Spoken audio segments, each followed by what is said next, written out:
the local club at LGT, London Grand Tournament, which was a 128 player AOS tournament up in London in the middle of a full fuel crisis. Ideal timing for that.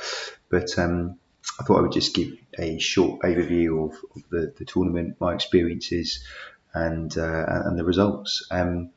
So for context, the guys at the local club have previously played in a live streamed tournament put on by Rob at the Honest Wargamer called the Super Series, and the team's format was something that they all raved about. They previously played at Brotherhood, obviously all before my time as a player of Age of Sigmar. So this was my first experience of a 4-man paired teams tournament, and Mark and the team at LGT put on a fantastic show. It was really, really good fun. Everybody was in top form. Lots of fun was had. The beer was fantastic. Great citronella hop IPA, which is always right up my street. And the people we met along the way were great. So all in all, my experience of the weekend was fantastic. I came back absolutely drained mentally and physically from the weekend, which I think is a sign of a good tournament. And I would highly recommend anyone to give this format a go. I think it adds something.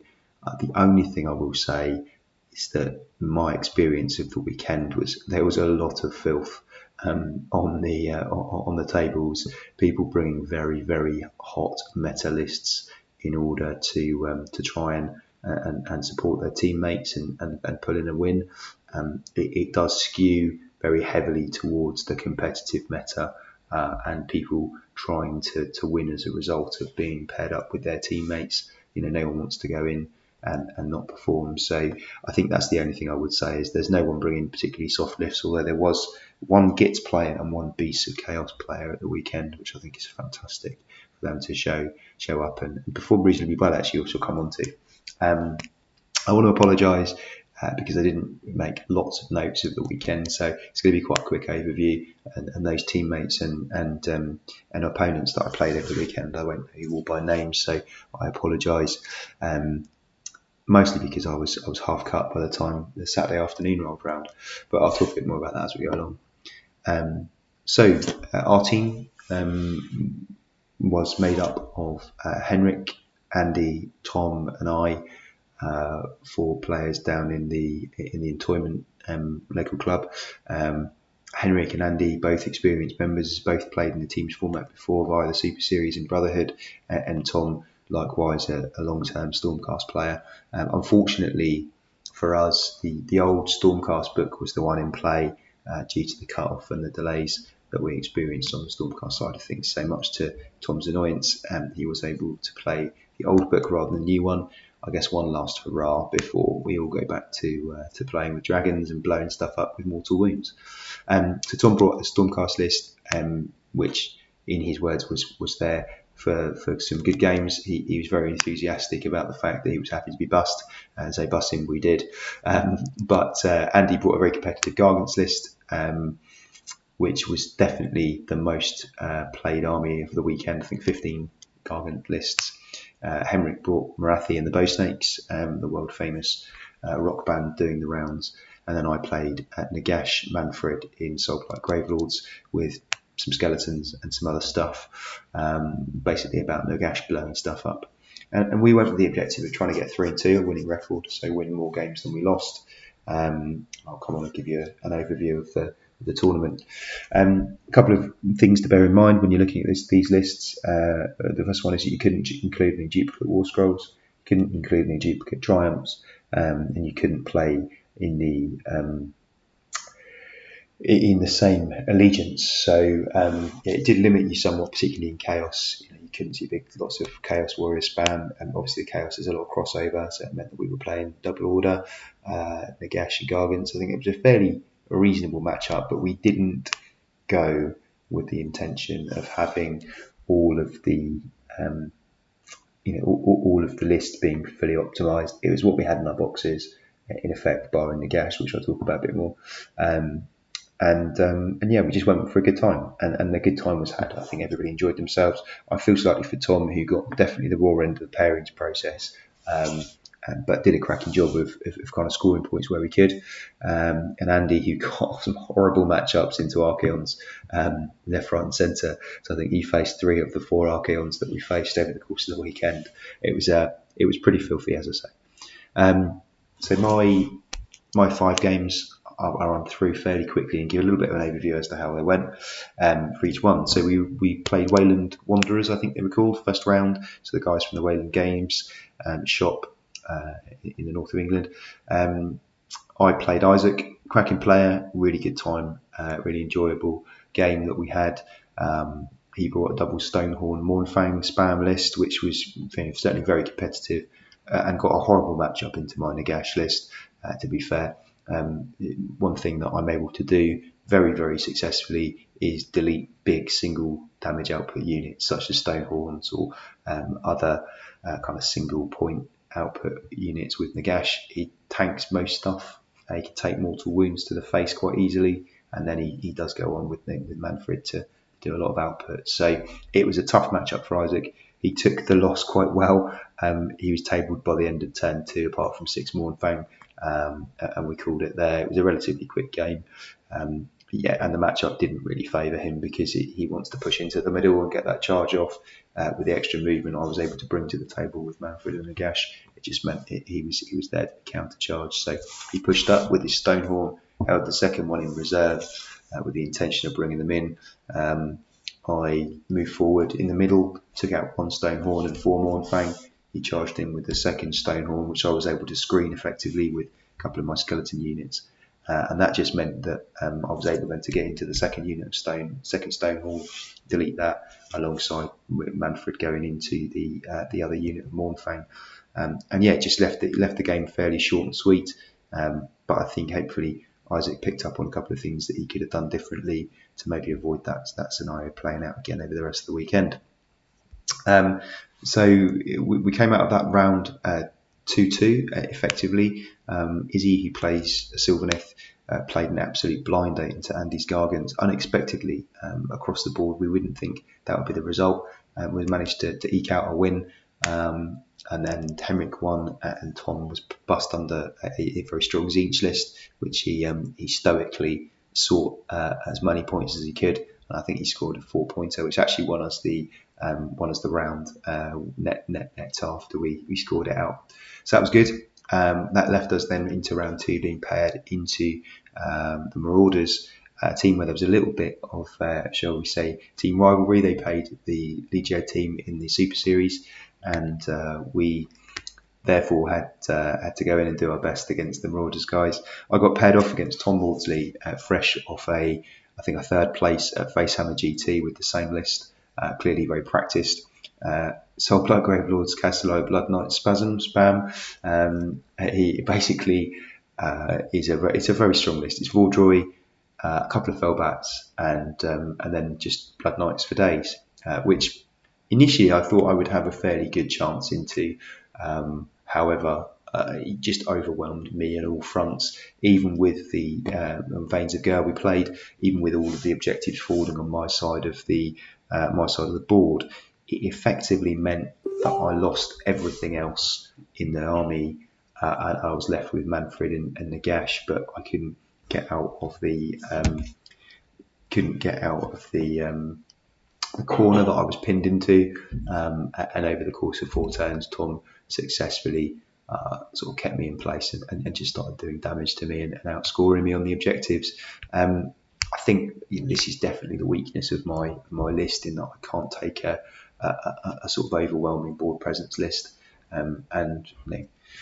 5, 6, 7 units of Blood Knights on a 3-up save are very resilient, particularly in Castello, where they've got access to the additional wounds and output. So yeah, it was a tough matchup. Tom won it well, even though it was relatively close. I managed to eke out a few points, I think, but not very many. We lost the round, I think, across the board. I think it might have been an even Stevens 2-2. I can't quite remember what the actual result was in the end for that round. By this point, I'd started on the beer, and my notes had got very, very lacklustre. So we went into round 3. we played Rogue Idols, a fantastic team who a lot of the guys knew from previous tournaments, which was amazing to see. I played into an Archeon list with Khorne, which was a doubly difficult matchup for me. Actually, Archeon in other formats isn't too bad. In Slaves or in Nurgle or even Slash, if anyone was able to play that. But in Khorne, with the particular setup, he had the anti-magic abilities, which just meant that Nagash was in all sorts of trouble with his casting, because even though it was +5 to cast, if he rolled a natural 8, he took d6 mortal wounds. So he took a couple of sets of d6 mortal wounds. And then Archeon put Nagash in the sword, closely followed on a second activation by putting Manfred in the sword, which sealed the game after round 3. I had 30 skeletons left on the board and nothing else, and it was clearly going to go the way of Khorne. So we gave the 20-0 fairly quickly, went to the bar, grabbed ourselves a couple of beers, and enjoyed the rest of the evening. Watching the other guys around the hall, and I think that was a fairly robust thrashing we got from that in that round, which meant that we sort of stayed in and around the bottom tables at that point. The interesting thing about the way that this was scored, it wasn't a win-loss system, it was a total point scored system subject to a cap. And so that meant that if you only won marginally, you effectively may as well have lost, because your position was roughly the same. There was some minor differences between the total scoring of about sub 120 plus 120, so there were a lot of teams in and around that level by the end of the fourth round. But we came over that round thinking actually there probably some better victories to be had. I'd effectively gone 1 and 3 on the day, and so went into the evening feeling very disappointed. But it came into round 4. I played another Tom, and these guys were Tom's a South London Legion player, but he's also now living in Brighton. So him and I had a good game, Soulblight mirror match. I think Tom may have forgotten what Manfred can do at the start of the combat phase, where he bounces out of combat when he charged in, possibly as a result of having a few beers the night before, not quite being on his A game. But then everything just went my way. So Manfred managed to steal an objective and basically forced Tom to make a decision about where he put his forces. It made it very difficult for him to do any damage to me, because he had to kind of split his strength. Nagash subsequently then dusted off his Manfred, which left him very low on output, and the rest of the game was pretty much sealed from that point onwards. It certainly demonstrated to me that these big killer monster lists, be them Archeon, Nagash, or even Tom Maudsley's list with the Vordor and Blood Knights, they sort of win and lose on a win condition, and that's definitely something that you see more of in tournaments at the moment. I think certainly they were some win condition armies, and my list was very much that if Nagash survives, I win the game. If Nagash dies or everything else dies, I lose the game. And by pushing Nagash into the middle of the table against both Isaac's Stonehorns and Tom's Soulblight Gravelords, it just made it very difficult for him to ignore Nagash. And at that point, I was able to go ham. And so I was at this point 2 and 2. I was reasonably happy personally. The team was doing okay. I think we were 2 and 2 across the 4 games. So our winning or losing record came down to the last round, which was the Eat Bats boys from a team that's been well established. I played Alex and his Lumineth without Teclis. So 30 Sentinels, a big cow monster, a Severith, and a few other sort of buff pieces, which is pretty scary for me, to be honest. Sentinels are probably one of the units that can alpha strike Nagash off the table just with that mortal wound output. And if they get double, that really spells trouble for me. Luckily, I was 2 drops, as was he, and I won the roll-off. So that meant that I could play very differently to how I would otherwise. And the result of which was I actually put Nagash and Manfred off the table, which limits their output enormously, because obviously Nagash isn't getting his first round of Arcane Bolts and Hand of Dust off.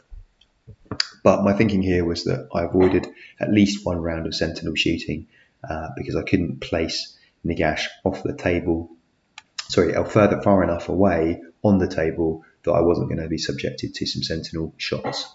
So playing Nagash off the table meant that I avoided the damage and hopefully got the double. That was the thinking.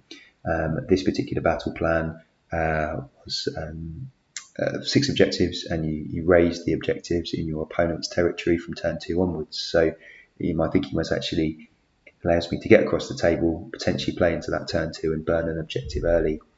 Of course, fighting into Severus, who can move twice, and then also the Lawmaster, who took one of my objectives immediately. It was touch and go for a little while.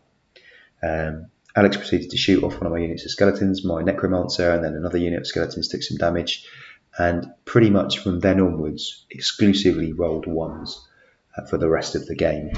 So I feel for him because it was a bizarre situation. I've never seen anyone roll as badly as he did, which didn't stop. That meant he didn't stop Nagash. Nagash took sort of 6 wounds rather than being blown off the table in the second round.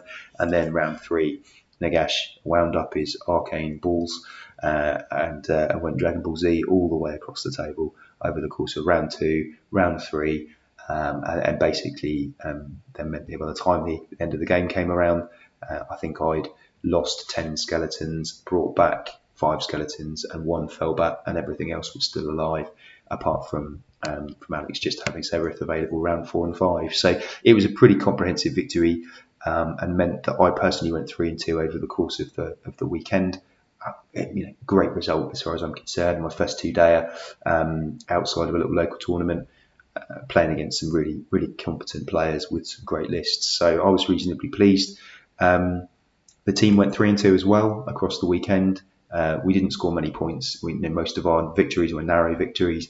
Most of our losses were narrow losses. But it just meant that we did okay. So we were quite happy with our result. I think we scored 118 points across the weekend, which wasn't bad, really, all in all. So we took that as a sort of minor victory.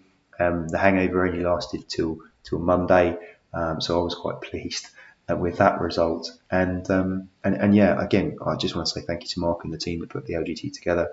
Thanks to Rob and the team at Honest Wargamer for doing the streaming, and thanks to my teammates for supporting me in putting the team together, and Tom for stepping in at the relatively last minute to come along and help me actually get the team across the line. So yeah, really looking forward to the next one.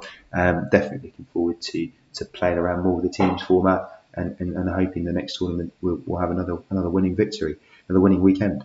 And finally, thank you to all my opponents who were good laugh, really enjoyable games.